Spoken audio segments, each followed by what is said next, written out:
Good evening everyone and welcome live to Barber Motorsports Park for round 2 of the Continental Endurance Sports Car Series. Paul Vincent with Marius Gollenbeck and Yoni Beckman in the booth. And the Continental Endurance Sports Car Series is sponsored by Safecraft Racing, your home for safety harnesses, belts and head nets. Be fast, be safe, Safecraft Racing. Yep, and also hello from my side here, and we're looking to a very interesting race, very nifty small track, not much opportunities for overtaking, and two cars which should be suited for this just well. Yeah, this Barber Motorsports Park is a very, very tight and challenging racetrack. I've seen it many times in different series, but not very many passing opportunities for drivers. They're going to have to be very careful. Alright, we're going to introduce you to the grid real quick. As we've already told, we've got the Ford Mustang to the guys who already watched the first round of this, Ford Mustang and Mazda MX-5. And on the pole is Trace McRae with a time of 1:37.0, followed by JD Baumgartner, already 6/10 down the grid. In third place, Oscar Salin, 1:37.9. Kevin Brownie in fourth, followed by David Waters in fifth. Russell Clason in 6th, already about 1.3 seconds down from the lead. Jesse M. Reed in 7th, followed by Treville and Alexis Molina. And then with the first 1:39, Steve Brown in 10th position, followed by Bill Daly in 11th and Joseph Ottofaro in 12th. And we're going to jump in the MX-5s, where James Stevenson managed a quick lap of 1 minute 40.8, put him into 13th position, followed by two Mustangs, Ricky Dalton and Jasper Groeneweg, who apparently had a little of an issue in the quali. Then Eric Biggs is the second MX-5 with a time of 1:41.6, Ryan Worley in third, Jared Lawson in fourth, Giancarlo Lenzi in fifth, followed by Jason Breifogli, Kevin Buchholz, Chris Morin, Michael Greisinger, Wes Eric in 24th in total, Matthew Rhino 25th, Joseph Peak, Stephen Asbury, Jason M. Garrett, and then we've got Brian Taylor in the last Mustang and John Richard in the last MX-5 as we're about to go green. Green flag in the air for this 19-minute race then. Good clean start here from McRae, maintaining the lead. It's a bit of an issue behind him. Salin trying around the outside. Klesen already made up 2 positions here as he moved from 6th into 4th. Everything good and clean so far. Trevor Hill now in 5th position, trying down the inside. Also, he started from 8th and already charging down to 5th position here. Has to back off now, as we see Trace McRae already got quite a big of a gap there. Getting really close behind there. McRae, Baumgartner, Salin out of the third turn here in the first lap. David Waters versus Russell Clason now into the very, very hard chicane. And Clason dives down the inside a bit. Maybe looking for a pass. Oh, and he hits him! David Waters is being hit by Russell Clason, and now, oh, that's a contact. Russell Clason is off and spins across the grass. Also, David Waters. Just about to say it's been a clean start by these drivers, but then immediately 3 drivers, all off 4 drivers now involved in contact early on lap 1 of this race. And that's not what these drivers are going to have been seeing. Yep, and it took out both David Waters and Russell Clason, I believe, and that looked like a bit of a fault from Clason here. His car is severely damaged. He has a bit of a crab going on, so that should be the first pit stop for the 2 of those.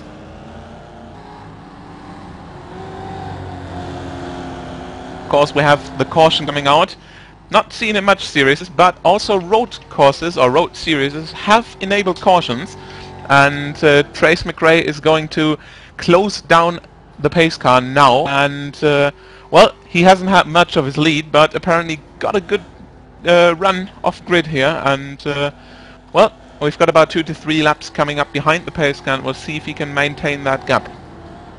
And almost then a bit of a test start there for the first position car of Trace McRae in that green Ford Mustang.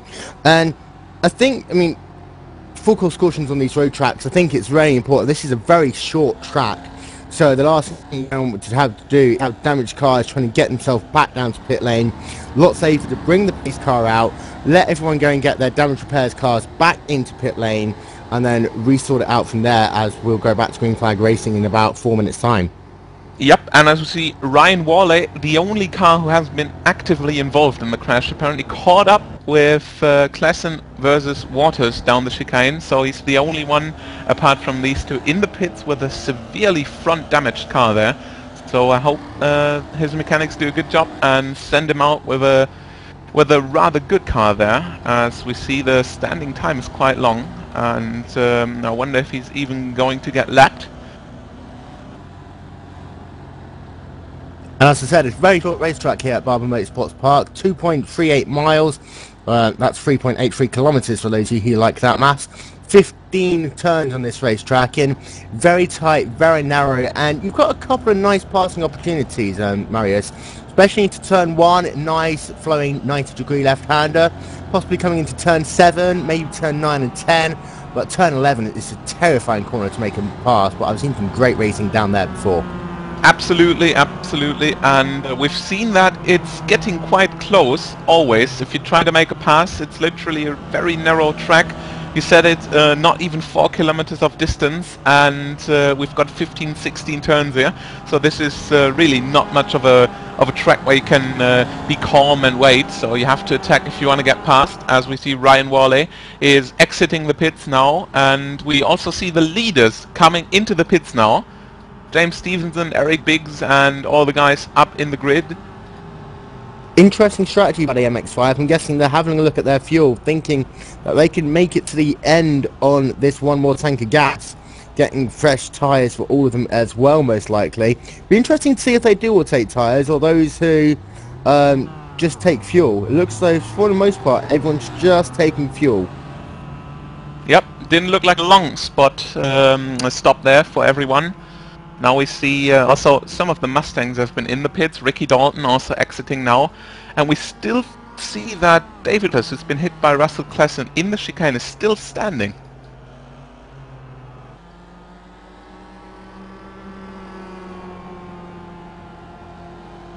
I'm not quite sure it's gonna get to go. His car doesn't really look severely damaged, but apparently his mechanics have a big job to do to send him out of the track, on the track again. Brian Taylor also finished his pit stop now. Looks like he also changed the tires and completely refreshed his car there. And these MX-5s especially, it does seem to be that they, in some parts of the car, they can really take some beating, but then if they get damage to either of the 4 corners especially, they will get what's known in iRacing as the meatball flag. That's the black flag with the orange dot in the middle. That's telling them they have to bring their car back to pit lane because they have too much damage. And if you get one of those, then your race is pretty much almost certainly over. And just a bit of a heads up as well for those of you watching the race. As you'll be aware from Cover Our Broadcast, there is a little bit of a discrepancy between the time that you'll see on the countdown and how much time is actually left in the race. We've done our calculations. That is 4 minutes and 34 seconds, but we'll keep you updated as the race goes by, and we'll let you know exactly when the leaders duplicate the white flag. Absolutely, and it could be, we're taking a look at the pace car here, if the lights go out, we are going to go green at the end of this lap or the beginning of the next, and yes, they do go out, and that means Trace McRae is going to take over the lead of the field again at the end of this lap. So completing our first caution of the day, Trace McRae will bring the field back to green flag racing. Bergardner in second, Charlene in third, Hill in fourth, and Reed will round out your top 5 of the Mustangs.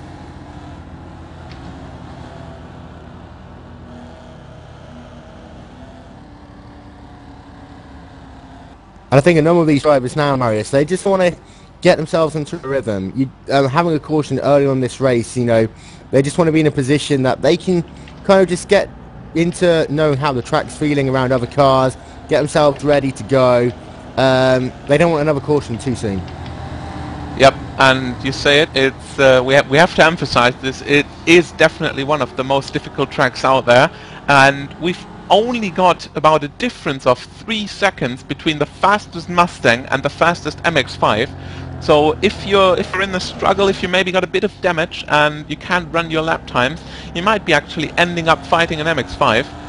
And it's a difficult situation out on the track. MX-5 is definitely a bit lighter and niftier around the turns, can brake a bit later, but then the Mustang will be able to break free on the straightaways and maybe increase the gap and make sure he runs away from the MX-5 for the braking zone. But definitely, as we know after the pit stops, we've already got the leader of the MX-5 class, which is Giancarlo Lenzi, somewhere in the Mustang range actually. It's in front of one Mustang directly, and then the other Mustangs who have decided to pit are somewhere in the middle of the MX-5 field, and I don't know if that has been such a good decision. Yeah, it's going to come back to green flag racing. It'll be interesting to see how that all plays out, as we'll be completing lap 4 under caution. Let's not forget the Continental Endurance Sports Car Series is sponsored by Safecast Racing, as we're about to go back to green flag racing.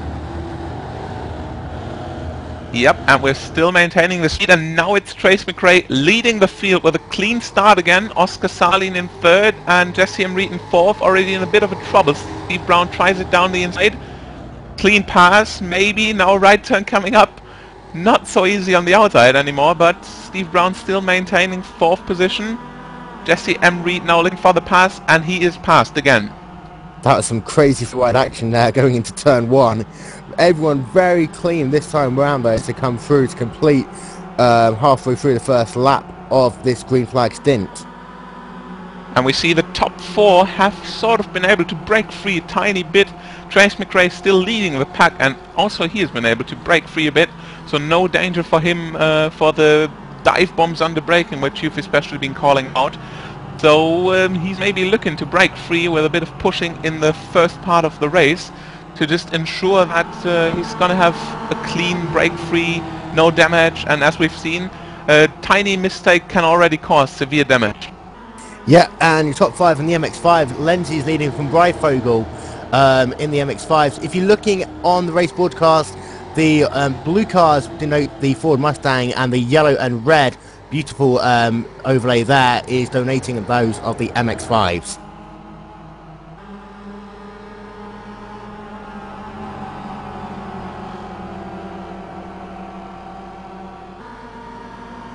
Now finishing the 5th lap of the race, first lap under green after the latest safety car period.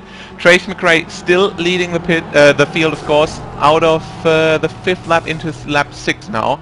No changes on position 2 and 3 as JD Baumgarten and Oscar Salin are still following him. Cars in the wall, 3 cars, 3 MX-5s involved in the wreck there. And I believe that 3 cars, cautions back out here at Barber Motorsports Park. So we've only had 1 lap really of full green flag racing, and that's going to be really hurting the momentum of some of these drivers. And the pace car is still waiting in the pits as the leaders have been passed early enough, and they couldn't make it to be caught by the pace car. So 1 more lap, of course under yellow, but then the pace car is going to come out and catch the leaders and lead the field again.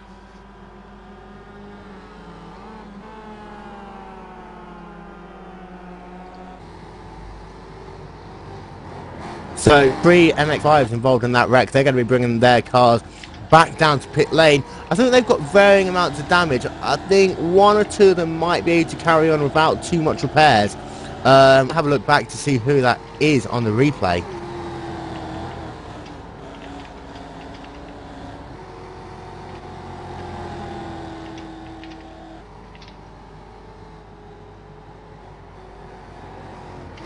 Well, it's a bit hard to tell who that was.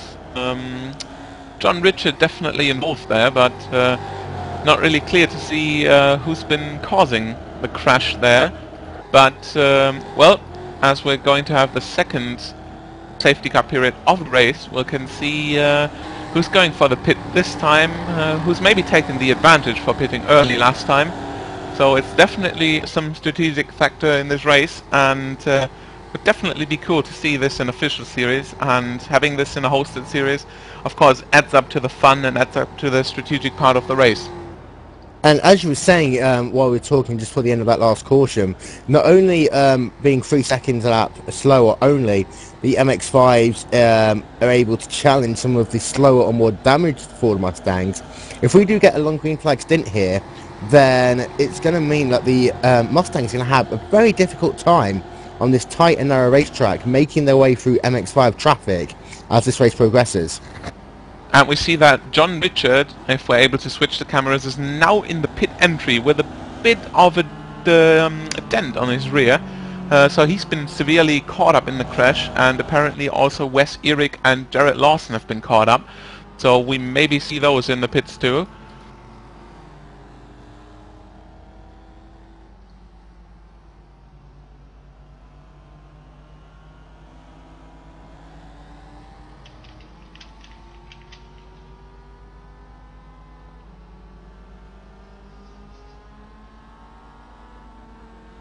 Also looking for quite a long pit time. No, John Richards is being released already. Looks like his mechanics don't really hold him off and let him repair the hull damage. So it looks like he got lucky off that incident and is good to go. Changed his tires, maybe refueled a bit, making sure that he could finish this race. And now looking to get at the rear of the pack again, as the pace car is going to be in the lead of the pack for one more lap.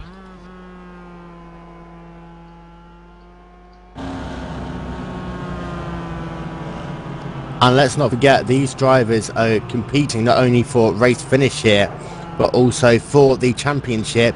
Trace McKay is still looking very good. He really wants to try and get as many points as possible. Had a good showing out at Daytona last time out. A couple of drivers at the moment.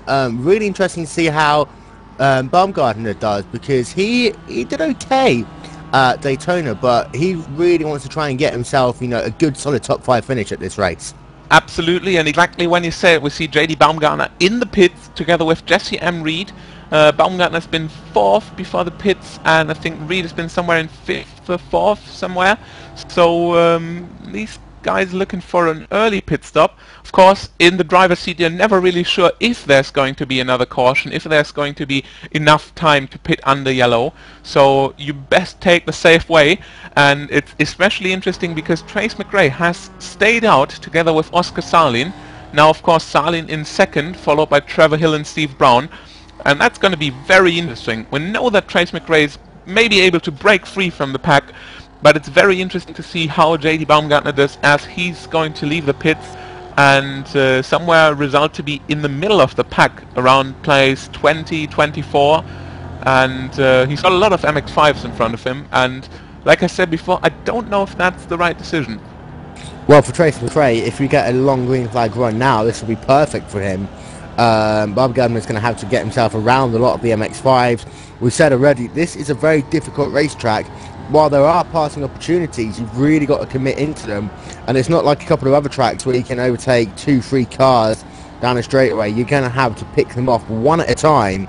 So, for Baumgartner, I don't know, unless we get a caution soon, it's not going to be an easy ride for Baumgartner.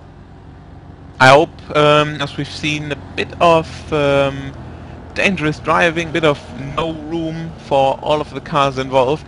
I hope that all of the drivers realize that it's not possible to go with the crowbar and try to make a gap where there is none. So I hope they realize that they have to stick to clean racing now and make sure they get a long green flag run, and see if they can get the advantage they could have got if we would have been under green for the entire time.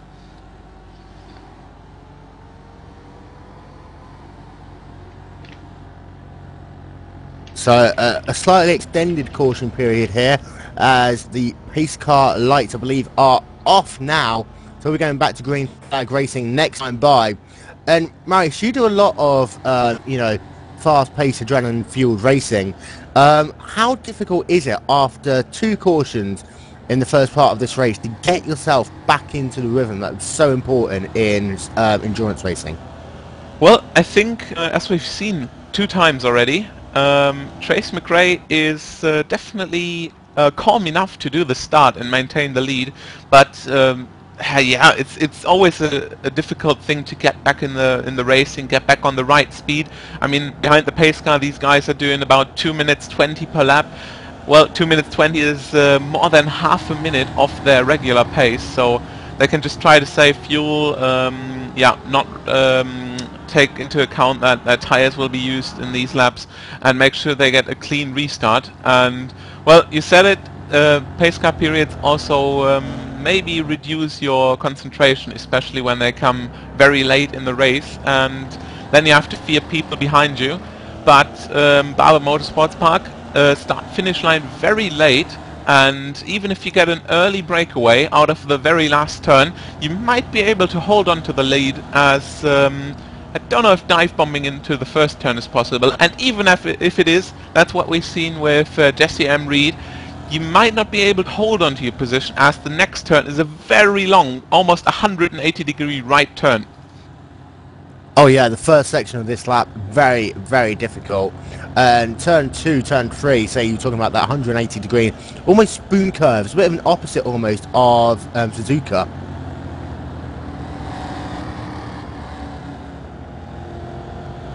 But Trace McRae is going to literally be picking a point to, you know, try and drive away into the sunset. Once that pace car comes in, he's got himself about 5 to 6 seconds worth of leeway where he can choose exactly when to go, as he's doing so now. And he's very slow, 9 kilometers an hour, and now he breaks free. Oscar Salin, good timing behind him, but definitely not able to make a pass. He's just trying to stay close now.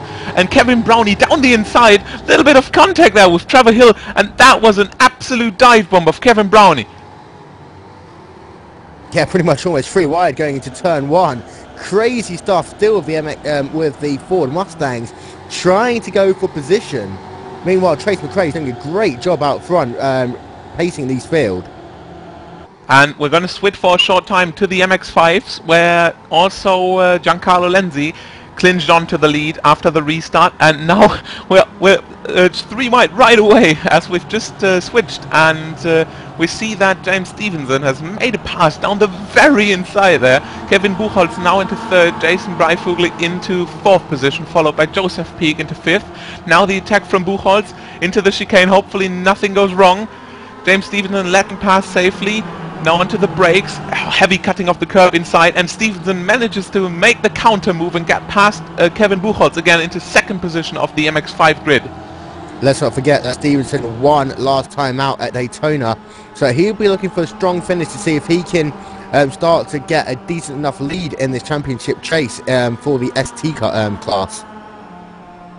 And we've been talking about the traffic, and maybe we can have a cockpit view if there's a camera in the car of J.D. Baumgartner, who has made up a bit of gap already, but then we can really see how difficult it is.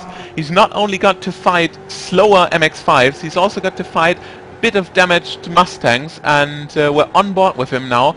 And not only you're able to see how nifty, how small this track actually is, you're also able to see how much risk he has to take to really make up the gap, and that could be, I'm not willing to say a race-winning decision for Trace McRae, but that could be a definite optimism point to break free and get the gap, as Trace McRae is leading the field with about 1.5 seconds.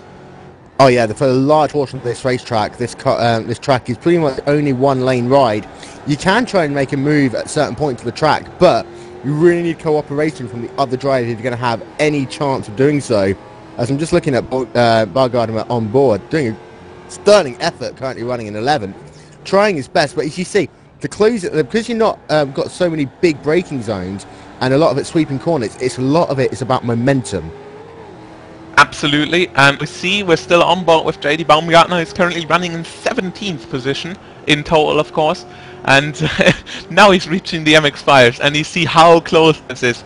And you not only have to be sure of your own moves, you also have to be sure of the people in front, as we see Russell Klassen has been involved in an incident early in the race in front of him, and Jesse Reed behind him.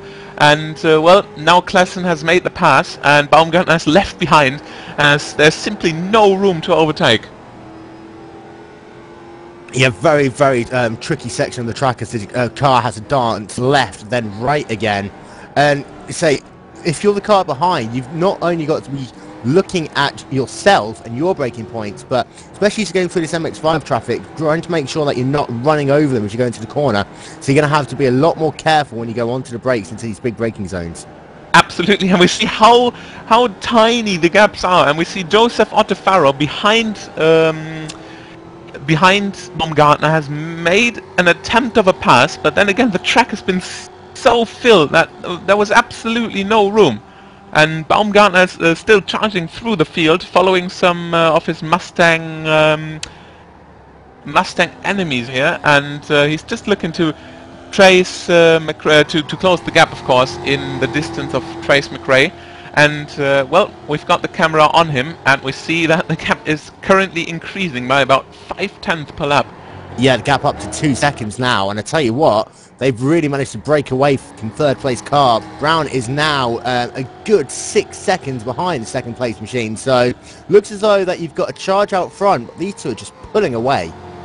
Yep, and the only thing they'll be hoping for is that there is no caution too soon, as we are about, well, not even half an hour in the race, so it could be time for an early pit stop, but I think Trace McRae is going for the bit conservative strategy, trying to make it as easy as goes, so he just hopes to break free, as only Salin, like you said, is able to follow him at the moment. Looking for the battle now for the MX-5, it's the lead battle. Stevenson right trying to find a way past, literally about half a second behind as they come through these nice, beautiful sets of sweeping bends. So much scenery at this racetrack. I'm surprised that these drivers don't stop and have a little bird watching session or something. It will be boring to stop as we see James Stevenson now tries the pass. Stevenson really hunting down Giancarlo Lienzi as they come down. A little bit of contact. Again.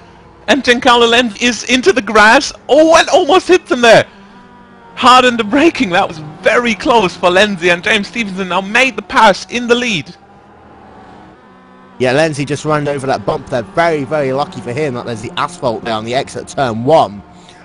So he'll be able to get away with that one for now. Don't think he'll get any suspension damage running over that asphalt.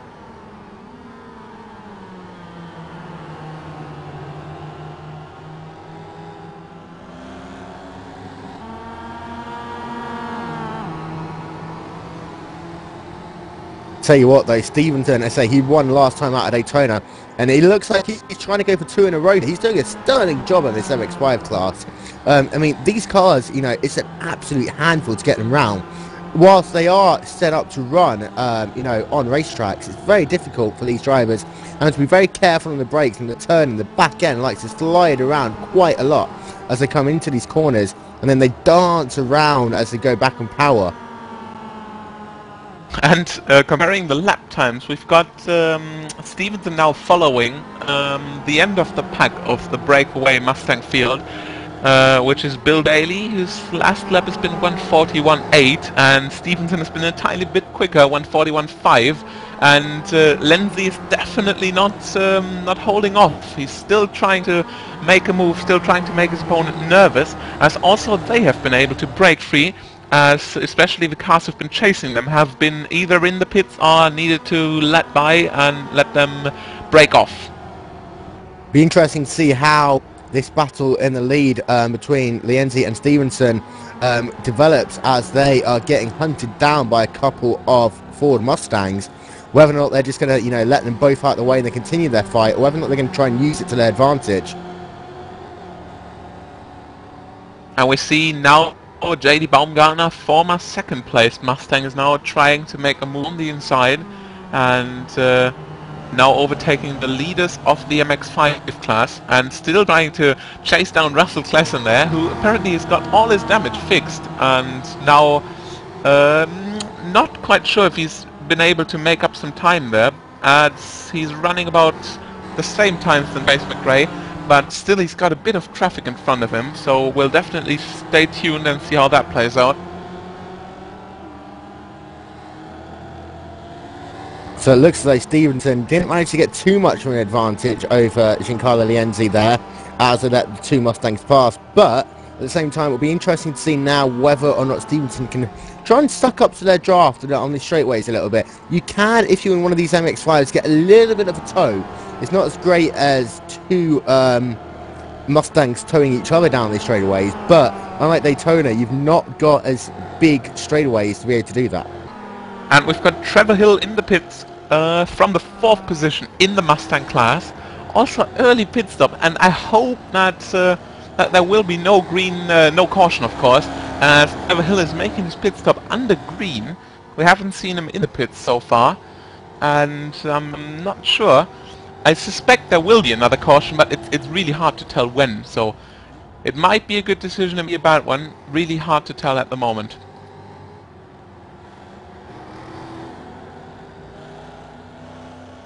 Currently looking at Ricky Dalton. He's doing a pretty good job at the moment in that Ford Mustang. And he's been fighting with Joseph Ottefaro behind him as they've been around, I think, JD Baumgartner a few laps ago. And Baumgartner managed to break free and now left them with a two-car battle fighting for, I believe it is, 13th position at the moment.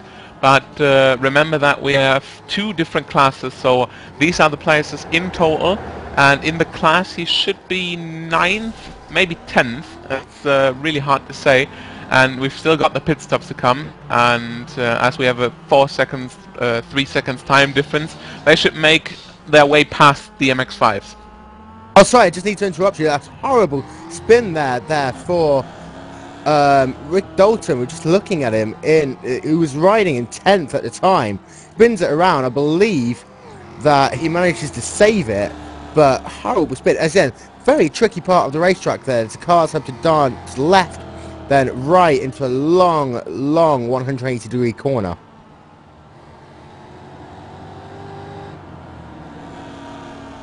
Looks like he's going to be able to get himself back up to speed, though. Not too much damage to his... Well, no damage to his race car. Tyres might be shot to pieces a little bit, though. And we have to mention that there is another caution out just after we've been talking about the pit stop situation. Only a lap after we've got a caution, and that will destroy Trace McRae, I think. In some ways it will do, but let's not forget he won't have to pit under this caution now, so he should be able to get himself back into some form of a position.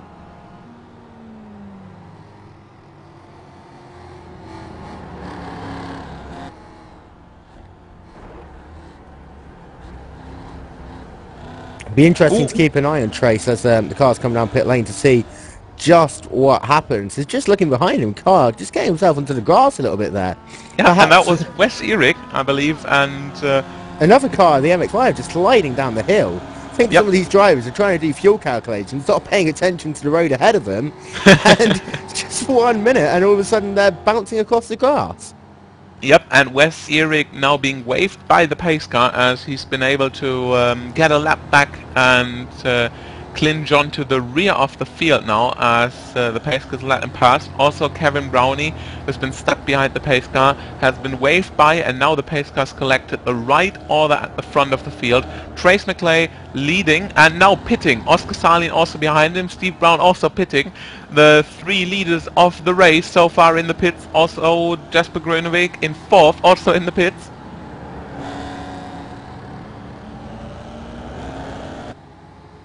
And it'll be interesting to see this race off pit lane. I don't think there'll be too much in it for some of these drivers. They'll all probably take 4 tyres, they'll all probably top up the fuel.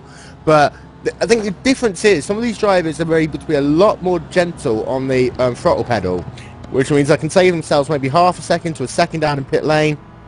It's just as you see an MX-5 just spinning, almost losing it in the background there as they come into the front straightaway.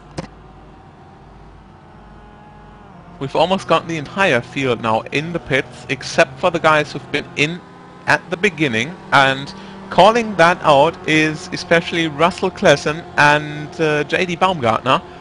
And it's a surprise for Klesen, as especially he's been involved in an incident. He's had to repair, he's been in the pits for a long time, and now he's in the lead of the race in front of JD Baumgartner, currently behind the pace car.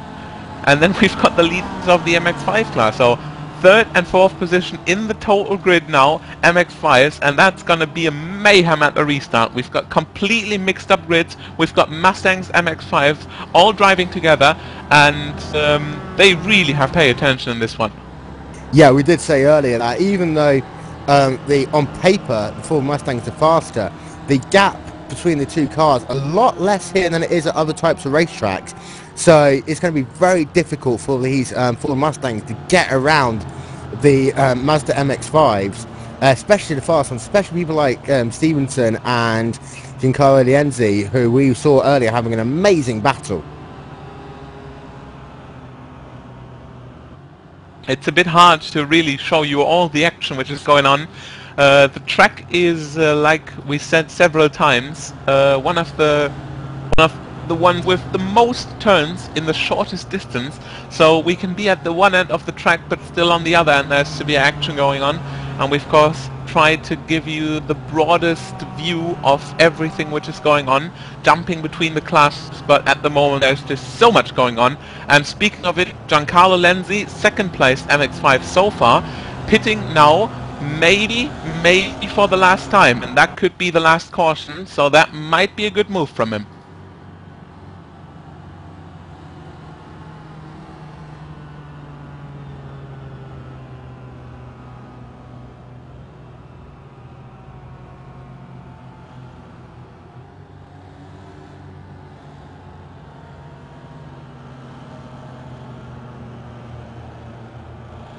So we're over halfway in now to round 2 of the Continental Endurance Sports Car Series at Barber Motorsports Park.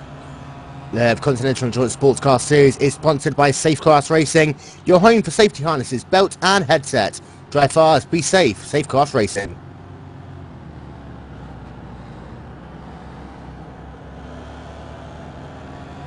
And we are in lap 18 of the 1.5 hours race here, and we can give you a quick run down the grid, as it's a bit hard to say when there's going to be more pit stops and who's actually in the theoretical lead after pit stops. But for now we've got Russell Klesen leading the grid and the Mustang class, of course, followed by JD Baumgartner, who we've seen in the same position for several laps in the race.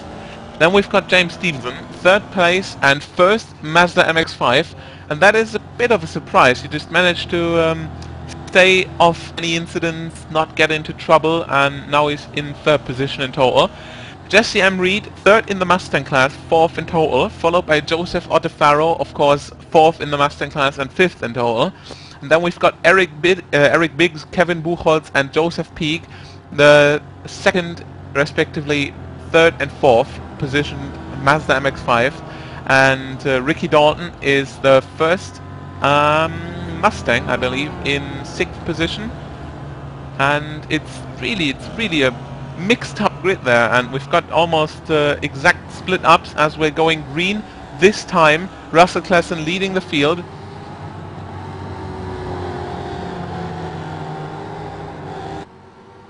Be interesting to see how the leader takes the green flag. We had very difficult times last time, as you see. A bit conservative, but then flooring the powers to come out of the final corner to get under green flag racing once again here at Barber Motorsports Park. I'm going to give you a little update about Trace McRae, who's been leading the race for about 20-25 minutes. He's in 16th position in total, and now he is in the exact position where JD Baumgartner and Russell Klesen have been in, so he has all the traffic around him, he's got all the time loss which he probably cannot afford, and JD Baumgartner and Russell Klesen already managed to break free from the pack. Yeah, Klaassen is doing a great job there in the Ford, doing an amazing job trying to get himself a little bit of a gap in the Mustang, not quite being able to gap himself completely. And we've got James Stevenson in the camera, or in the attention of the cameras. Like we said before, very calm race, not really falling off the schedule, not really been too inconsistent. So now with about a second of a lead to Eric Biggs in second position. And I wonder when he's going to pit, as I believe it was, let me see, Giancarlo Lenzi, of course, who has been fighting with him. So it's interesting to see where Lenzi is able to be in the grid when Stevenson has to pit, or even if he has to pit. So it's really hard to see and really hard to guess if they're going to pit and when they're going to pit. Oh yeah, and I'll tell you what, interesting thing about Stevenson, because he's one of the fastest guys in the MX-5s, he's not going to be allowed, he's not going to make life easy for the Ford Mustangs around him. And some of the slower Mustangs literally could get re-overtaken by Stevenson. So I wouldn't say it's embarrassing, but it does show the speed of a couple of these MX-5 drivers here today. Absolutely, and we now see James Stevenson charging past Ryan Worley, who is a lap down. He's been having severe problems, and he had to repair for about 3 to 4 laps. Sorry, it's minutes, and luckily that was in a caution, so he lost only 1 lap, although that is already enough to be far down the grid, as he's currently in 28th position of 30 cars.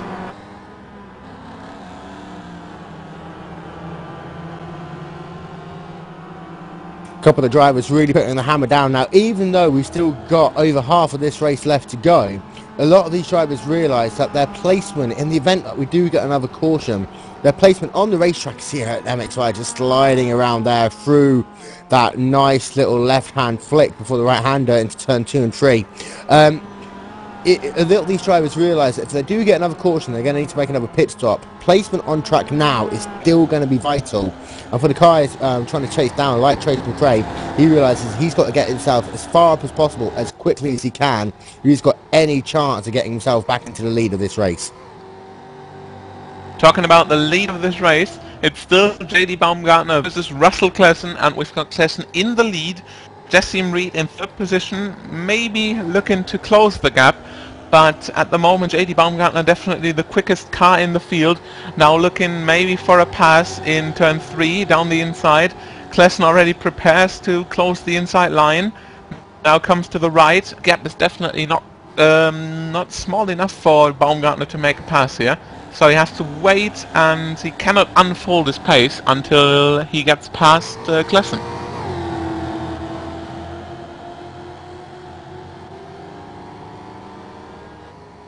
And we were talking about momentum earlier on, Marius, and a lot of these drivers, when they're fighting not only with their same class, but also with those in opposite classes, it's always so difficult to be able to, you know, choose the braking points you want, be able to brake when you want to, turn in when you want to, get on the power when you want to.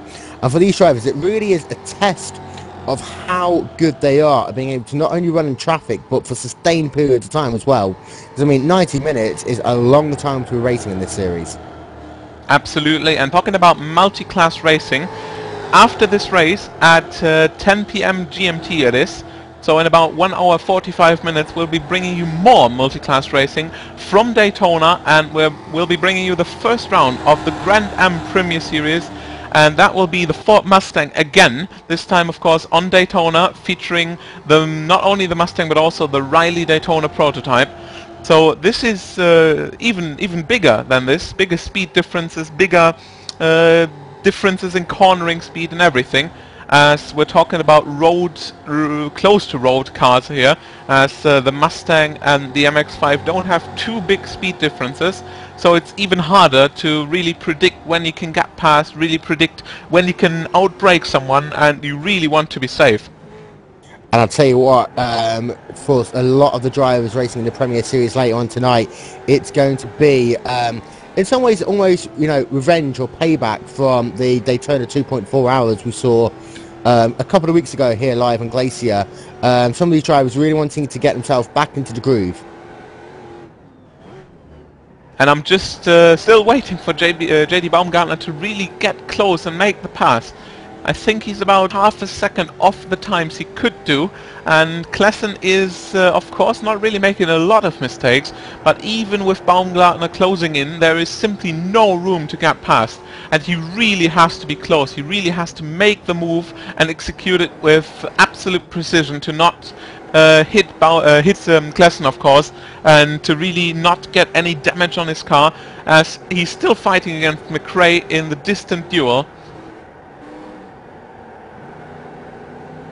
It's amazing how committed these drivers are as they go over some of the... I mean, there's so many blind apexes on this racetrack. The drivers literally just turning in, grabbing the curb when they need to, running it beautifully, as you see it just get a little bit sideways there. Really being careful on the power and the brakes, but still being really committed. And that is where the speed is, having that commitment, knowing the track inside out, especially as you have to do lap after lap after lap. And we see Trace McRae now in the TV cameras passing the leader of the MX-5 class, James Stevenson here. And that has put him into 6th position on the grid and also, of course, in his class.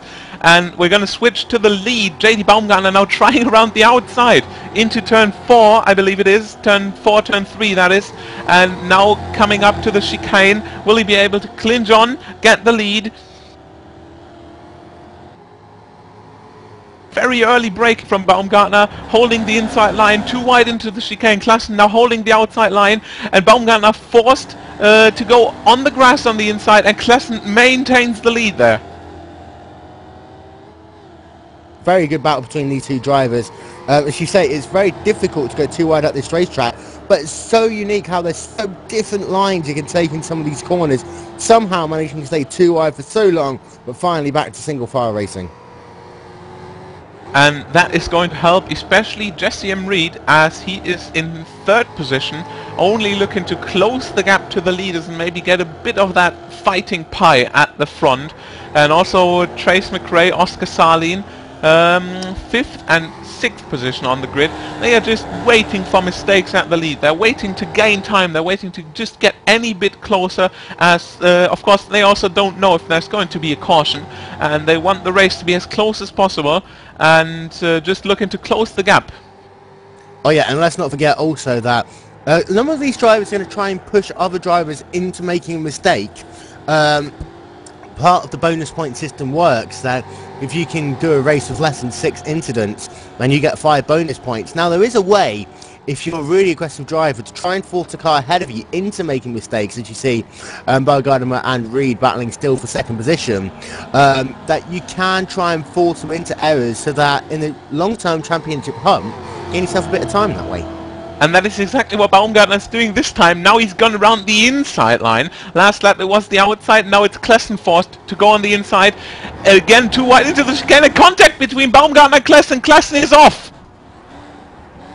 Into the wall, over the gravel and into the wall for Russell Klassen. That's the 2nd time he's had contact, and now I hope he gets clean back on the track, and yes he does, but he hits the wall, and that is the lead for JD Baumgartner. Be interesting to see if he stay under green flag racing here. He does manage to get himself back onto the racetrack. I'm not sure how much damage he has to his Ford Mustang. I think he only hit the wall with about 20, but then again he's got all the coolers, the engine right at the front, also aerodynamical parts, so I hope there's not much damage. And now we've been also talking to Jesse M. Reed, and he has been able to close the gap, as it's only about a 2nd to the lead for him now. He's just been waiting for this, and now he's maybe got the chance to close it even further and chase down Baumgartner for the lead. Yeah, as you say that, I mean, not only have they got the engine, they've got all the cooling materials to get with it. Even though this Ford Mustang isn't the most aerodynamically superb, you know, having that front end means he can cool the car down. And I have to interrupt you, I'm sorry, Ryan Worley is off and he spins in the pit entry, going a bit too wide over the grass, spinning Caution there, is out. recovering on the track, and caution is out. And that is exactly what McRae, for example, has been open for, and there's mayhem on the finish straight. Just when the caution came out, Jason Breifogel got a bit wide out of the last turn together with Matthew Rhino, and they both got caught up in the same way of incident. Both got a bit of grass there, both got a bit of sideways, and then hit the inside wall out of the last turn. And that is severe damage for Jason Breifogel, just going on the grass into turn 1, and he's maybe looking to even retire. And yes, he is. That is a definite toll for Jason Breifogel. Severe damage to his MX-5, and I'm not going to be prejudicial on this, but that could be his race finished in total. And I think for Reinhold and Breifogel, perhaps they're in some ways expecting the caution to come out and probably trying to, try and preempt the caution, get that last, little push just before they come into, maybe checking up at the same time, one driver. But it does seem as though that was a direct chain reaction to Worley's incident into the final turn. And the pace car's out. We've been saying that. Pace car is in turn 2, exiting turn 2 now. Going to catch JD Baumgartner and Jessim Reed on the next straight. And we've got a bit of an update in the grid, surely, as Russell Klesen is now in 3rd. McRae made the pass of Salin, now in 4th. Salin, of course, now into 5th. And Steve Brown still in 6th position, followed by the still leading MX-5 of James Stevenson, and that is really looking good for him.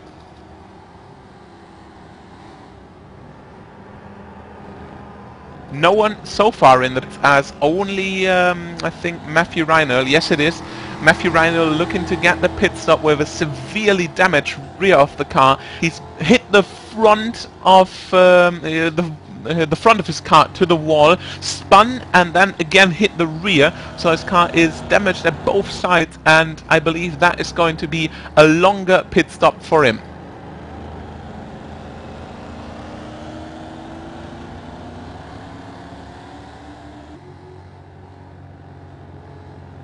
So, as we are in lap 26 of the 1 hour 30 minutes race, we've got about 35 minutes to go.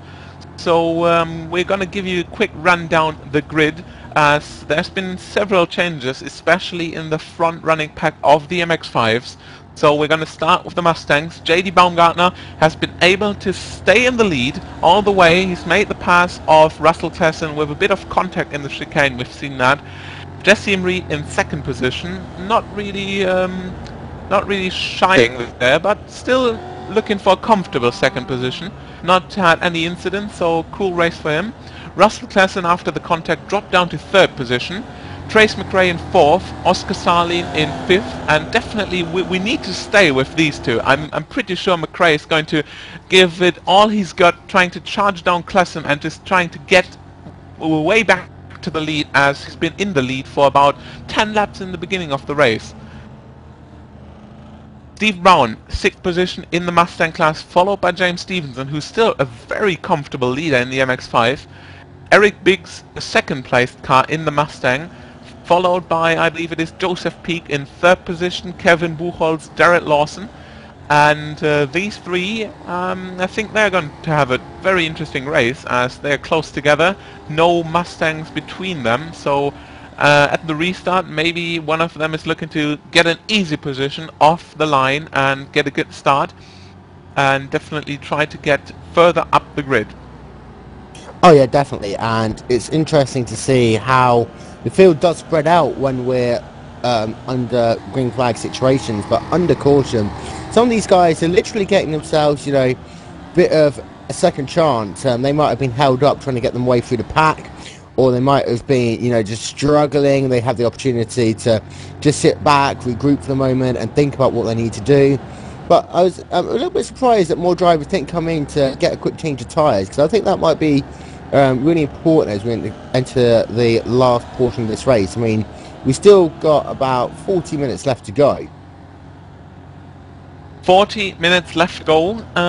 Time-wise, we're still a bit further off the middle, so we've been crossing the middle of the race time-wise, but we've had so many cautions that we managed to only get a few laps, well, about 2 or 3 laps even less than we would have under green, so maybe looking for a longer green flag run this time, as it's going to be especially interesting for the Mustangs, as the pace car is going to do 1 more lap, and then it's green flag for Baumgartner, looking to defend his lead, defend his 1st position in the grid, and McRae and Salin in 4th and 5th trying to charge down and see what they've got on Baumgartner.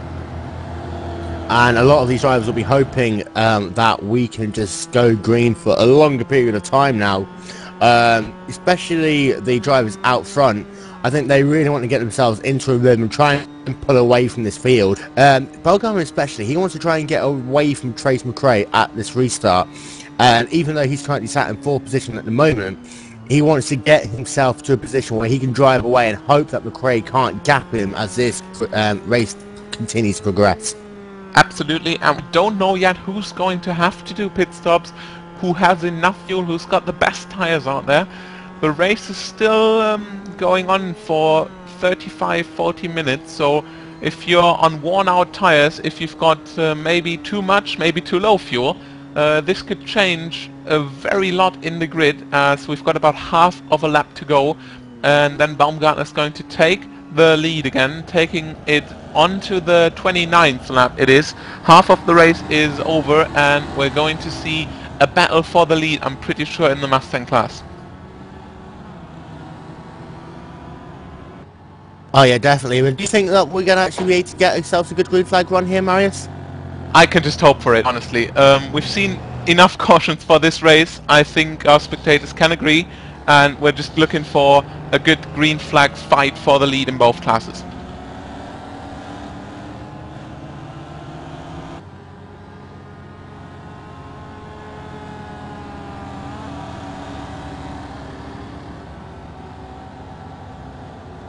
So we are waiting for the pace car to come in.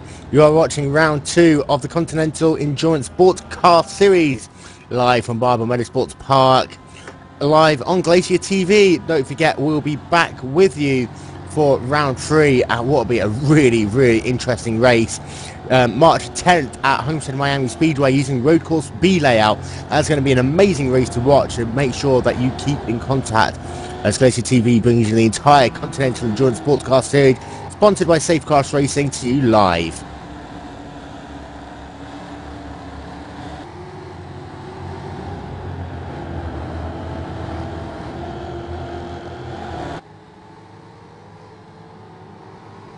And just waiting for the field to come back to green flag racing. Pace car pulls in, green flag in the air. We're back to racing here at Barber Motorsports Park.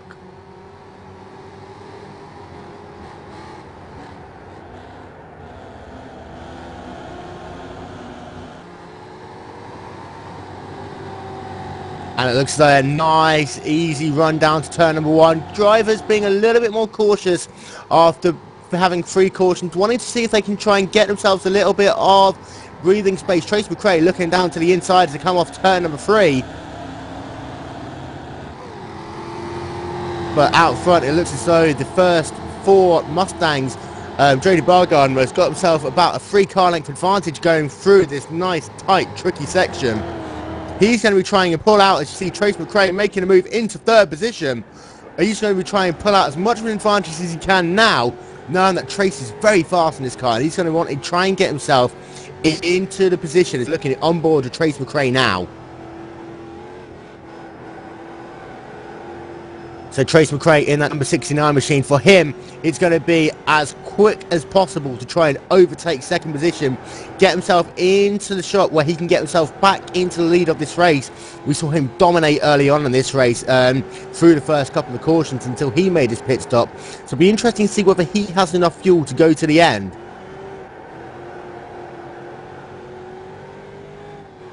So Bargama is still leading from Jesse Reed. Trace McRae is in 3rd. Clausen down into 4th position. We saw Trace overtake him earlier as he come very close to getting to the back of Reed. And Sarnin is in 5th. And Brown rounds out your top 6 in the Mustangs. Best racing going on at the moment is McRae trying to make a move for 2nd position as they come down the front straightaway into turn number 1. And it looks like he's going to get the job done beautifully there, up into 2nd position.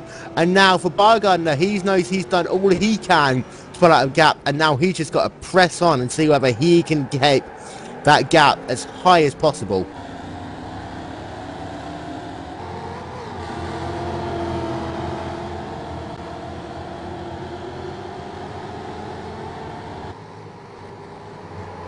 Meanwhile, behind Mazda MX-5, they're pretty much being steady behind at the moment. Not too much passing going on. Stevenson is still your leader from Bix. Peak running in 3rd position. Buchholz in 4th. Lawson in 5th position. Chicago Lenzi, who led earlier on, he's down into the 6th position. So he's got a little bit of catching up to do. But he's right on the back on Lawson, currently running in the 5th spot. We only have 2 retirements in the MX-5s, as you can see. So with just Moran and Richard out of the race so far.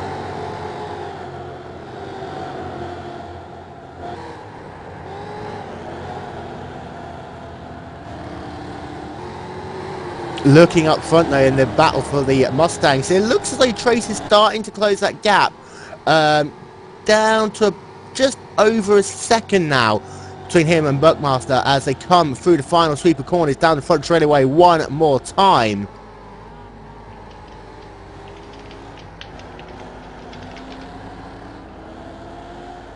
But meanwhile, I say, we've still got about 33 minutes left of this race to go.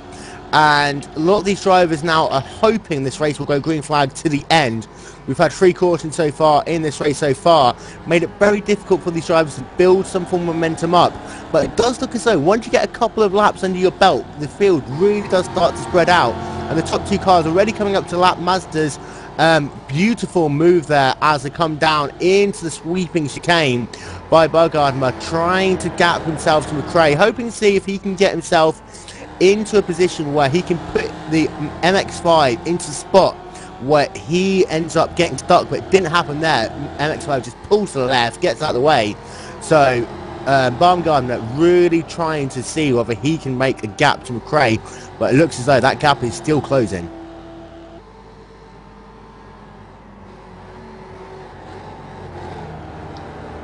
And very quickly, we'll bring in our technical expert, Yoni Backman. Yoni, you've raced this track many times before.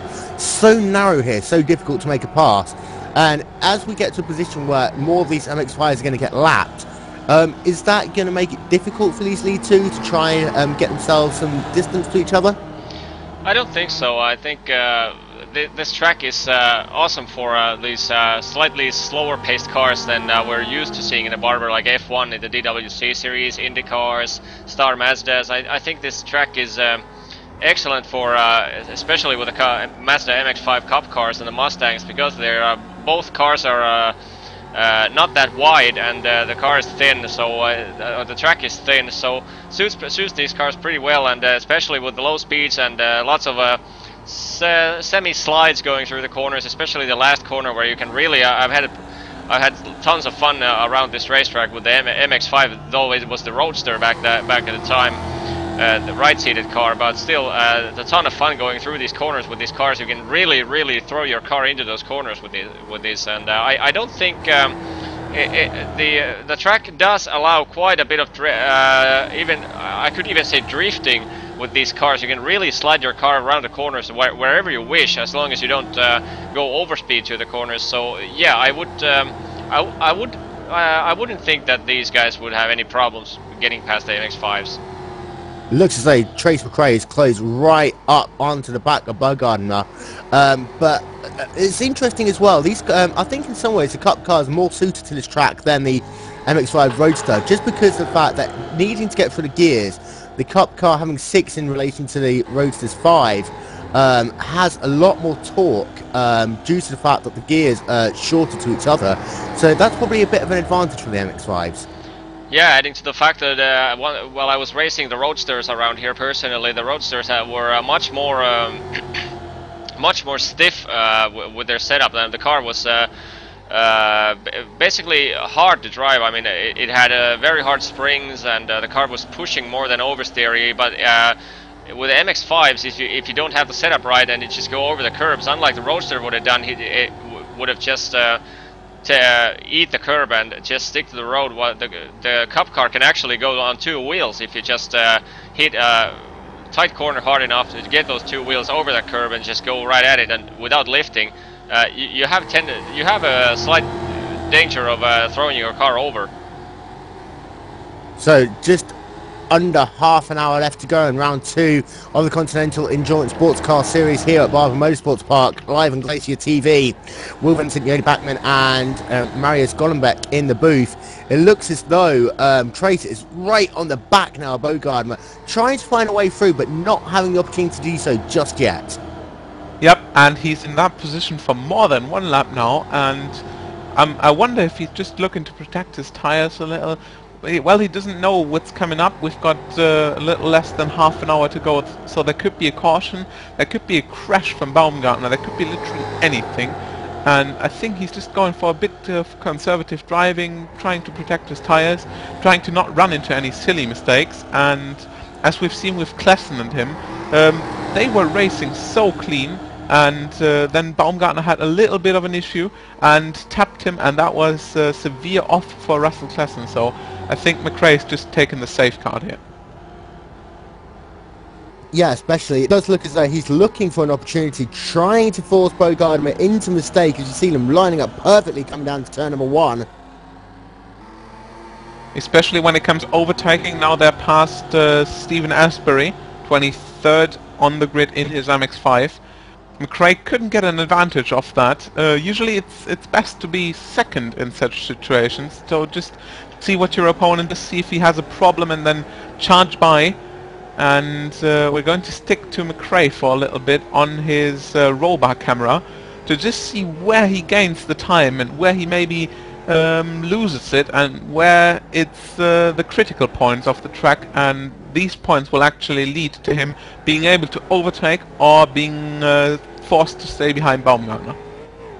Oh yeah, definitely. It does look as though he loses a little bit through the sweeping corners here. As you see him still riding in second position. Does look as though that on the faster bits he gets a little bit sideways there, quite a lot sideways in fact. It does look as though that he's better on the latter part of the lap.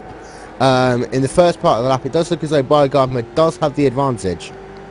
He's looking very clean through these S's. You say he's got a bit of drift, but that's all in the frame. So he's not going for anything risky. He's not going for something stupid. And it looks like Baumgartner's got the bit less tread on the tires, the bit worse tires. Really, really hard to tell. And McRae not so spectacular, but holding a good gap of about 0.6, 0.8 seconds per lap. Not much of a change in the last 3 to 4 laps. So yeah, this battle really continuing to be hot in the lead for the Ford Mustang division. Obviously, we'll not forget that there are 2 classes in the races. We'll hop over to look at the battle for the lead and the MX-5. Does look as though that's not as crazy as it is out front in the Mustangs. You see them literally drifting the car through some of these tight corners. Yep, and we still see James Stevenson in the lead for most of the race so far, since Giancarlo Lenzi's forced to third, no, that's actually 4th position in the class. Lenzi's been the only one been able to fight Stevenson for the lead, and after his pit stop he's now in 4th position, and I'm not quite sure if he's able to catch Peak in front. It's about a 2-second gap, and then it's another 2 seconds to Eric Biggs, who's in second place of the MX-5 class, of course. That is a bit of confusion. So I would say we'll see a battle for second position. I don't know who it will be. It is Biggs versus Lenzi, and of course Peak being in the middle. So not sure who's going to take the lucky way out of this. But Stevenson looks for a very quiet finish of the race, so he's just looking to have no further incidents, no crashes with any lapping Mustangs, no crashes with lap MX-5s. So about 15-14 seconds gap for Stevenson. Yeah, and let's not forget Stevenson won last time out at Daytona International Speedway on the road course. So he's looking now to really put a gap between himself and the competitors in the championship. And there's no better place to do that than by leading at the front. We're getting bonus points for most laps led at the moment. We're getting bonus points for having very few off-track incidents. So everything's going right for Stevenson at the moment. Yep, and that is the MX-5 class, and we're going to switch immediately to Steve Brown, who's been on the cameras for several turns now. Steve Brown in 7th position so far in the Mustang class, looking to fight for 6th. Oh, and there's contact! Steve Brown brakes a bit later than Klassen. Klassen has to reduce his speed towards the middle of the turn, and there's a rear-ending contact from Steve Brown, who hits Russell Klassen in the rear. Looks as though we're going to stay green for the moment, though, and it was one of those very, very slow, silly incidents, but in such a tight corner, sometimes you have nowhere to go, and these drivers really got to react to instances like that. I'm sure that wasn't intentional at all, but it does look as though both Brown and Clausen being able to get away with it this time. It looks like they both have got no damage, like you say, so if they've got away with that, I think we'll... Oh, and there's a blown engine, Ricky Dalton.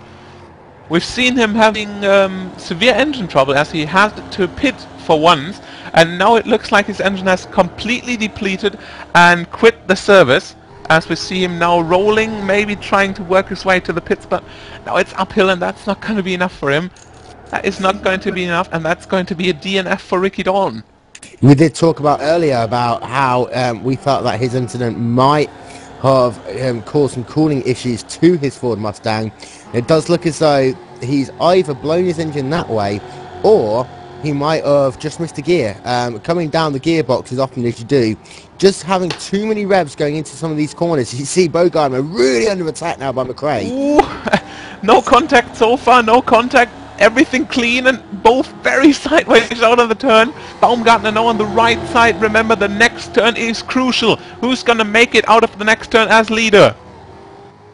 Oh, so close racing there. It does look as though McRae's going to just get the lead here. Oh, very late on the brakes, and McRae's got him, forcing him down the inside. McRae's the new leader of the second round on Barber Motorsports Park of the CESCS series here, and forcing Baumgartner immediately into second position with 1.2 second gap here.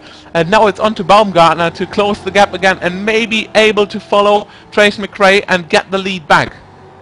Oh yeah, and just go back to something I was saying earlier.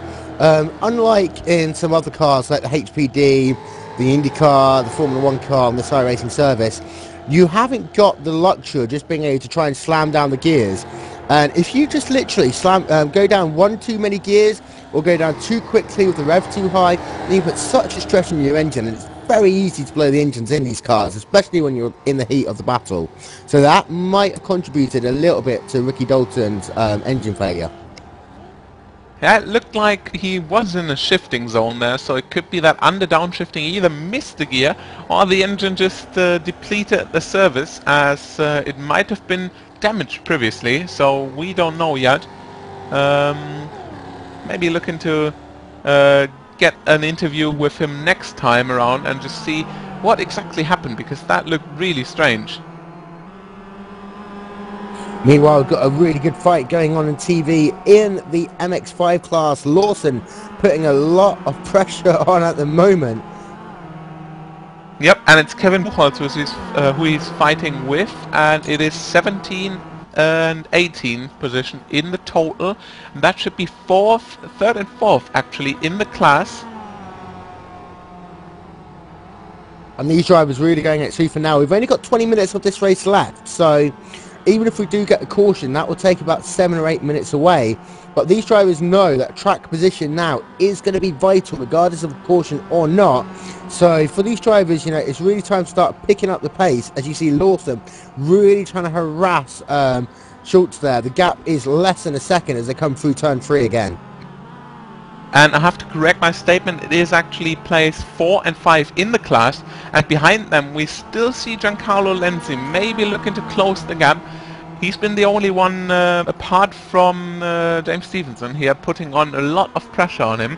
So he is the one you don't wish to have in your rear mirror, I think, and especially when Lawson and Buchholz are fighting now. They are also gaining on Peak, who is in third position, so that could be a big fight for third. Oh yeah, definitely. And don't forget that coming up at 10 o'clock tonight GMT, round 1 of the Grand Am Premier Series involving the Daytona Rally prototypes and the Ford Mustangs that you see. It'll be a repeat of the Daytona 2.4 at Daytona International Speedway Road Course. And some of these drivers are going to be really looking to make an impression who race in this series, in the Premier Series as well, because big prizes are on offer. Yeah, and I think especially I think I've seen Oscar Salin drive there, especially as he's really quick in this car. So I would really like to see Trace McRae or JD Baumgartner just looking for a race into the series. It's a lot of fun, a lot of close racing, just like we see it now. And of course, then the Mustangs are not the superior class. Then they are about 30-25 seconds slower per lap, that is. So every 5-6 laps you get the Rileys in your rearview mirror and you have to let them pass as they are going to lap you. And that is exactly the opposite situation here, as the MX-5s are just about 3 seconds slower per lap.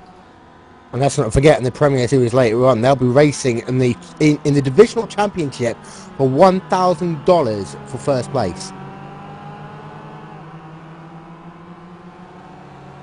Meanwhile, back to the action here at Barber Motorsports Park.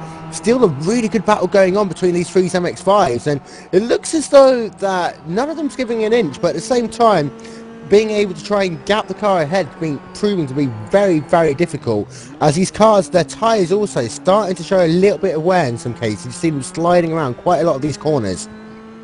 And we're on board with Jared Lawson here, who's currently in 5th place, and they've completely managed to close the gap to 3rd place, who is currently still Joseph Peak. And we've got Eric Bixson Stevenson a bit out of danger as they are safely in their respective 1st and 2nd position, and now we're going to see the fight for 3rd. Let's not forget about Giancarlo Lenzi, now still a bit off in 6th, but that is not much, and he's been proving that he's one of the quickest around, so we'll definitely expect him to close the gap, and that's going to be a very big fight for 3rd position in the MX-5 class. And once again, just have a look at how much curb Lawson is using as they come towards the end of this lap. And just to take you through, coming down the front straightaway now, coming down to turn 1. Turn 1 is a very difficult corner, slightly off camber. They really need to know their turning point through it, really get down on the brakes, turn it in nicely. Then turn 2 and 3 follows on immediately, that long 180-degree corner where you've got to be so careful when you get back onto the power, making sure you can find the apex as you come through, get yourself onto the power, and then turn 4, a beautiful right-hand flick. Almost like the 130R Suzuka unreversed, and they're coming down for a big braking zone there. One of the biggest braking zones as you come into turn 5. And we see Buchholz now trying for the pass. I think Peak has got some problems. He's missing gears or something, but that has been very easy for Buchholz to go past. Oh yeah, definitely. And this is one of the key places where you can make moves on the racetrack through turn 5. If you do go too wide, then you've got the opportunity for a long run down the backstretch coming down into turn 7, that tight right, left, right-hander, that complex through turn 7, 8, and onto another short straightaway into turn 9. And that could be the chance for Lenzi. So he's just waiting for his chance, he's waiting to gain speed, he's waiting to gain, or close the gap rather. So if these three are remaining to fight for 3rd position, it could be anyone's race in 3rd. And that leads us to the other class, of course. Trace McRae, notice at the lead. Trace McRae still leading over JD Baumgartner and Oscar Salin. Salin still managed to break free from Trevor Hill, a bit more even. As I think it's Jesse Amri, yes it is, who's been dropping into 5th position now, going to fight against Klassen for 5th, as we've got a bit over 10 minutes to go here. So I think it could be close at the beginning, at the lead of the Mustang class, but it's definitely closer at the mid-pack sort of field in both classes. So we've got about ourselves 15 minutes left here in the Continental Endurance Sports Car Series presented by Safecraft Racing. Your home for safety harnesses, belts and head nets. Drive fast, be safe, Safecraft Racing.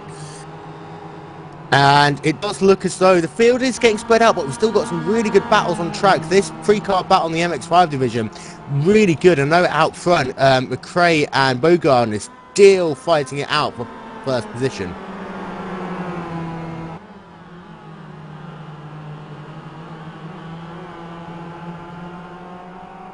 Lenzi is getting closer and closer. The last lap, 1:42.8 for Lenzi and 1:44.0 for Lawson. At the moment it's Buchholz who manages to break free by about a second per lap. So it's either Peak or Lawson who's the one who's maybe able to stay closer to Buchholz, but they definitely don't want to let him break free and let him get away from the pack. As now the attack comes from Lawson, maybe very heavy down the inside. Still down the inside, and he's making the pass easy and clean into the 2nd last turn here. Still really intense battle, and it's really interesting to see how these drivers are still keeping it clean on the racetrack. You know, it's very easy to just try and dive bomb down the inside of one of these corners and not care about the car on your left or right hand side, but these drivers are giving a lot of room, and they know that there's bonus points in order if they manage to, you know, finish the race with as few incidents as possible. And we have to manage, we've got 30 cars on the grid, of which it's about half of the grid is MX-5 and half of the grid is Mustang. and we've only seen a very few incidents so far. So we've got the marketing saying drive fast and be safe, so that is exactly what they are trying to achieve here. And of course you can't avoid some little ish, but the majority of this race is really safe, and it's easy to cause a caution, but we're going green for about 15 laps so far. Yeah, it's been a really good green flag run. We said earlier on that we wanted to get these drivers the opportunity to fight it out over a sustained period of time, and it seems as though they've listened to us, and that's what they're doing. Once you get long green flag runs here, you really get to see who can nail lap after lap after lap. It's one thing to be able to do a fast lap around here and put yourself in a good qualifying position, but to be able to keep that momentum for sustained periods of time, so really to show how these drivers do a lot of preparation for these races. Talking about it, Giancarlo Lenzi's managed to close the gap of about 2 seconds. He's now directly behind Joseph Peak, who's been tossed down from 3rd position into 5th now. It's Buchholz in 3rd and heavily being attacked by Lawson, who's still in 4th. And now maybe down the finish straight, it's the first attack from Lenzi as he's going past him almost out of the last turn. Joseph Peak heavily on the grass there, lucky not to spin the car. Doesn't want to put one wheel off the track to maybe catch a bit of grass, and going severely sideways. Lenzi now very sideways into the first turn, losing it a bit under braking. And as we're approaching that 10-minute mark left in this race, we've got about 12 minutes left to go. It's really, crunch time for some of these drivers. I think, being able to drive for 80 minutes or 90 minutes, that's one thing. But again, once you get into that final 10 minutes, I've been in it so many times, the heart rate just gets up a little bit. You might be a little bit, fighting your concentration, really worrying about the cars behind you, knowing you're approaching the last portion of this race. It adds a whole new dimension, knowing that it's a timed race rather than a lapped one. Yep, and these guys definitely can't afford any mistakes, as a single mistake could be the one costing you your position, not only for the lap, but also forever. So you might just look for going safe, and it looks like Lawson and Buchholz are not trying to fight too much, they're just trying to get away a bit. So it's a gap of about 2 seconds between the pack, Lawson and Buchholz and Peak and Lenzi. So I think we're going to stick to this fight a bit longer to see just if Lenzi, and when especially, is going to get past and maybe try an attack on Joseph Peak for 5th position in the MX5 class. You do say forever, but it'll be in forever until when they go to Homestead on March 10th. Oh, and I have to interrupt you a bit there. Kevin Buchholz almost slamming into the wall coming off the last turn. We've seen that from the onboard of Giancarlo Lenzi. He hit the wall with a front left, of course, and that is definitely adding damage to his car. Yeah, very, very tough lick there for him. He's going to really struggle now for the rest of this race. In some tracks you'll be able to get away with it, but with the car having to go through some long sweeping bends and those left and right flicks, it's going to be very difficult for him to keep a handle on that car now.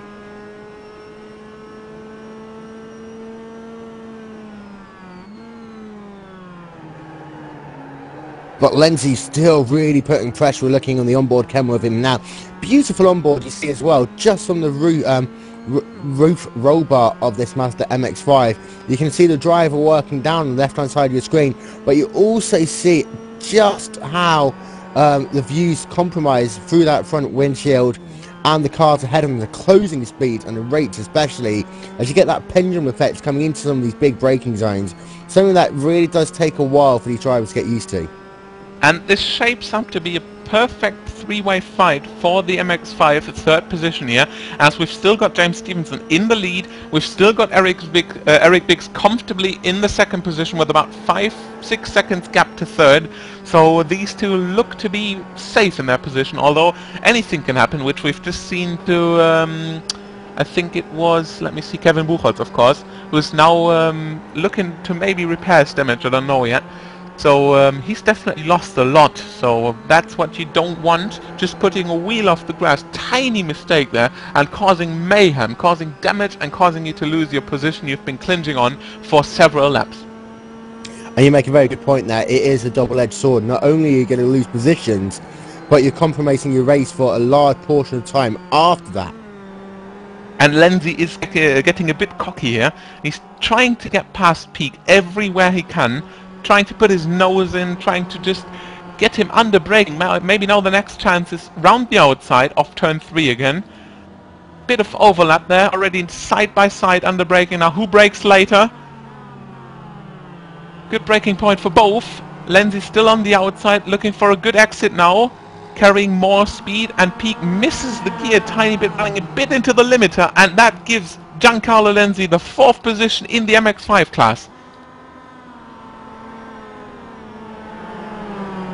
And we've only got about 4 laps, 3-4 laps to go.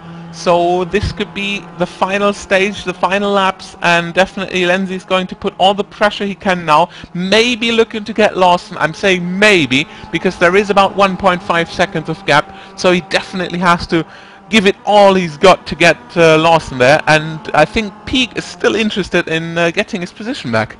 Yeah, he's got to be, and hopefully he's managed to make sure he's got himself enough left with his tyres so that he can try and close that gap. And 1.5 seconds is doable. And as I said, if you know how to switch it on when you need to, it's definitely a gap that's attainable.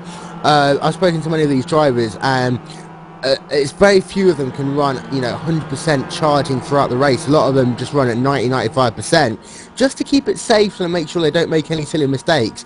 But it's that time now when you know you've got, a specific amount of time, a specific gap to close. That is where the good drivers really do manage to switch it on. And let's not forget, as the clock ticks down, we will guide you through the last couple of laps here. The ticker on your right hand side of the screen will turn off momentarily. We still have about 6.5 minutes left of this race. So ignore what you're seeing in the bottom right hand side of the screen. We apologise for that. But we've still got about 6.5 minutes left of the Continental Endurance Sports Car Series here live at Barber Motorsports Park on Glacier TV. So we're guiding you through the last few laps here, and still this battle on track really is great, Marius. Yep, and I'm going to give you a quick run as we don't have much of a change in the very lead of the grid. So it's still McRae running freely at the lead of the pack with about 4.5 seconds to Baumgartner, and it looks as maybe we see Salin charging down. It's gained about 8/10 last lap. Be close though. They are separated by about 3 seconds, and we've only got about 3 laps to go, as our calculations say lap 50 will be the last one of the Mustangs, and respectively we'll see the MX-5s. So it will be close for Salin or Baumgartner there in 2nd position, but otherwise it looks pretty much settled for McRae. I'm just having a look through. At the moment, it does look like a couple of drivers are going to get themselves some bonus points in this race. It does look as though perhaps Baumgartner is going to get himself the bonus laps. Not the bonus point, the bonus points for incident laps. A couple of other drivers as well. Bill Daly in the number 72 machine, and the number 77 of Jasper Groeneweg as well. It looks like they're going to get themselves some bonus points. But to run through that, you get bonus points for pole position, leading a lap, finishing on the lead lap, and also if you get less than 6 incidents in the race. And that is correct, and we're still with Giancarlo Lenzi, I think, and he still didn't make the pass. And it's not much time. They've got Trace McRae right behind them, so I'm not quite sure if they are going to be lapped. So Lenzi is going to look for executing his move in the next 2 laps here. The fight for 3rd position now diving down the inside, and that is a surprise from Giancarlo Lenzi. He makes it past. That is the 3rd position for him, as Lawson is left with absolutely no chance of countering, and Lawson is forced to now take the 4th position. Joseph Peak is left behind in 5th, no chance to make the way up, and that is going to be shaping up to be a fight now. Lawson in 4th, Lenzi in 3rd. They're going down in the S's, not really a way to overtake. Lawson still tries it down the inside, but has to cancel it. There's simply no room. Great move down into that downhill chicane there. And as you say, I think Lenzi knew that McRae had the opportunity to come up and lap them, and they'd rather be the car ahead trying to force that move rather than being the first car he overtakes. And the worst case scenario could have been that he could have got caught between the start finish line and Trace, so he wouldn't have even had the last lap to have the opportunity to make that final manoeuvre. And now into turn 1, almost side by side. Lawson trying the pass, but Lenzi very strong around the outside. Now going in the grass. Hopefully, oh, he doesn't lose it. That was very close. All 4 wheels off the track on the grass, and especially with the anti-M, and Yoni said it, the Cup car is a bit more nervous. You might want to get loose there, and well, you might get loose there, but that's definitely not what you want. So we're going to look about to be in the second last lap, I think. Trace McRae lap 49.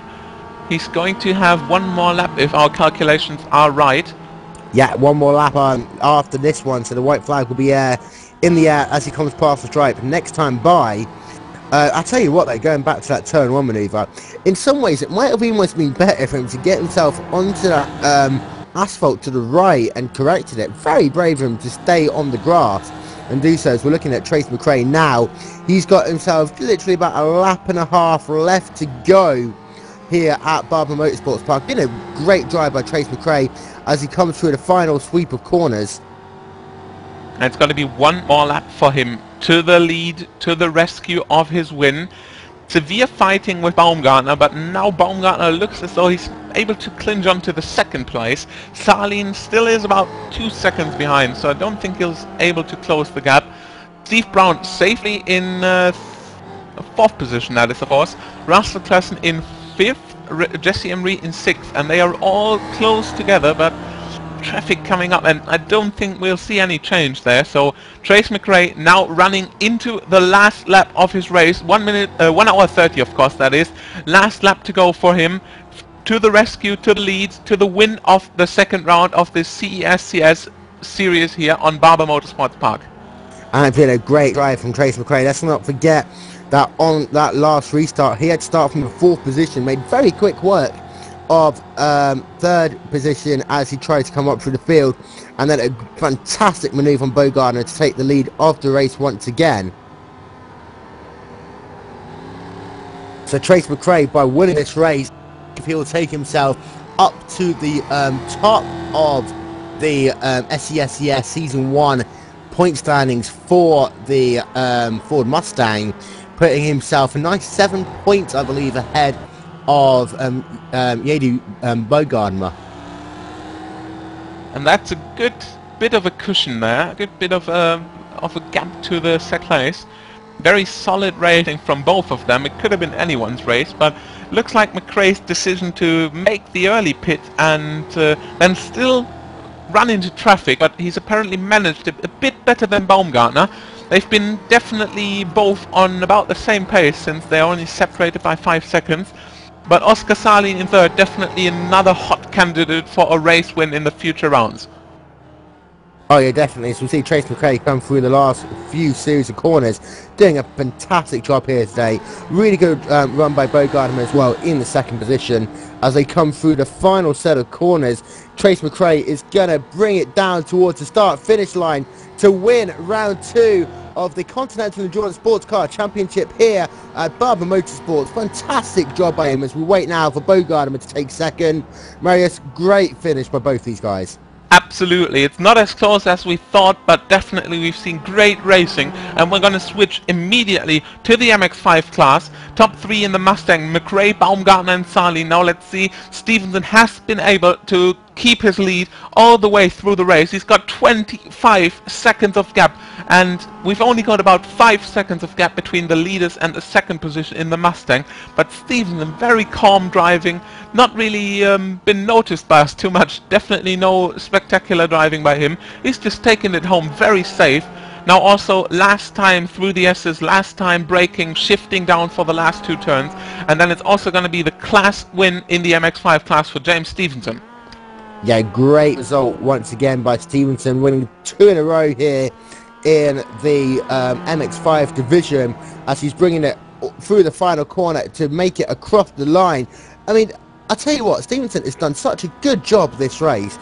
He's dominated the entire race pretty much, and every time anyone even came close to making a challenge, he just managed to blow by them. Yep, and talking about coming close to him, that has been only Giancarlo Lenzi and Eric Biggs, and Lenzi has not got enough race time left here to make the gap even closer to Biggs, so Eric Biggs takes the second position here, of course, on Barber Motorsports Park, second round of the season, second place for Eric Biggs, followed by Giancarlo Lenzi, who managed to keep the third place, and then it's Jared Lawson in fourth. Very, very strong race by these. Joseph Peak into fifth, and that has been a very exciting race in both classes. Yeah, great finish by both these drivers. I mean, we had an amazing fight for a good 15-20 minutes between Lawson and Lenzi. So many good drivers managing to bring it across the line, get the job done, and it'll be interesting to see how the point standings do finish in the MX5 class. But I'll tell you what, Stevenson's running away with the championship at the moment. He's looking like a strong contender, you say.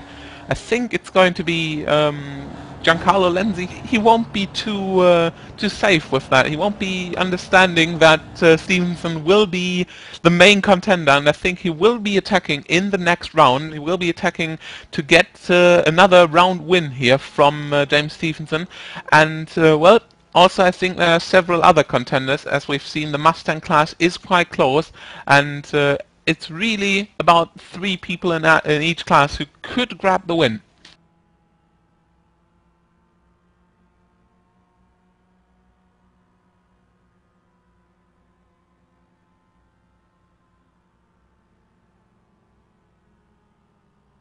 So I believe we're just waiting for final confirmation of the results. Will be on your screen.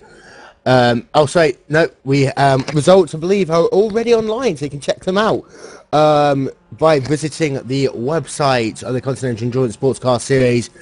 And let's not forget, sorry, nope, they are back on now. Really apologies about that. So Trace McRae takes the win there. Marius, talk us through it. Well, you said it, Trace McRae takes the win. We've got a little bug though with the standings, as Trevor Hill is not in second. That is a little glitch we can't explain ourselves. So it's actually J.D. Baumgartner in second place, followed by Oscar Salin. These are the top 3. And then it's Steve Brown, Russell Klesson, Jesse M. Reed in the top 6. And I believe then it is Trevor Hill somewhere. I think he finished 7th. I can't tell for sure, but definitely 7th or 8th. Kevin Brownie in the respective 8th position then. Alexis Molina in 9th, and Bill Daly completing the top 10. And great driving by all of these 4 Mustang divisions drivers.